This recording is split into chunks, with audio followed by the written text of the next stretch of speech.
You've already seen some beautiful dashboards. Here I'm going to show you the basics of how visualizations work in Displayr. We will start by looking at different ways of visualizing this big table. We can create a boring old chart.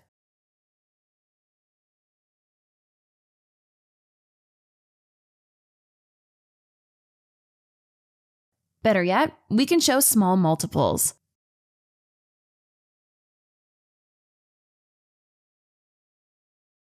Or a spider chart, otherwise known as a radar chart.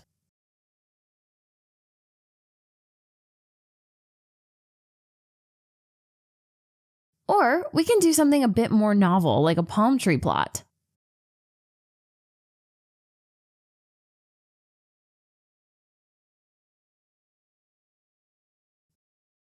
Let's turn it back to the bar chart. But this time, we'll add a control now so the user can select the row that the chart shows from a drop-down.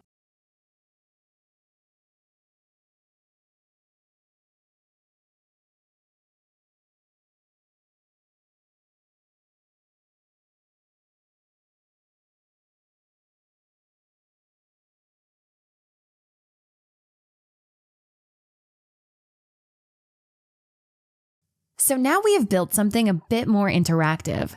Currently, we are looking at Coke, but let's switch it over to Pepsi, and you'll notice that the chart has now changed. We can also change the bar chart to a bar pictograph chart for something a little bit different.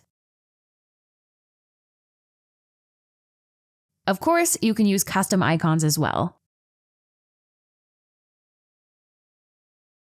We've only just started looking at what's possible with the visualizations. But the really important thing to appreciate is that we are using one platform for analysis and visualization. So in addition to doing cool things, we are saving heaps of time by avoiding lots of painful cutting and pasting. Now, if this is the type of analysis and reporting that you want to do, then book a demo with one of our experienced researchers today. We'll tailor the demo exclusively for you. Just click on this link, pick a time that works for you, and you'll have your very own free session with a Displayr expert.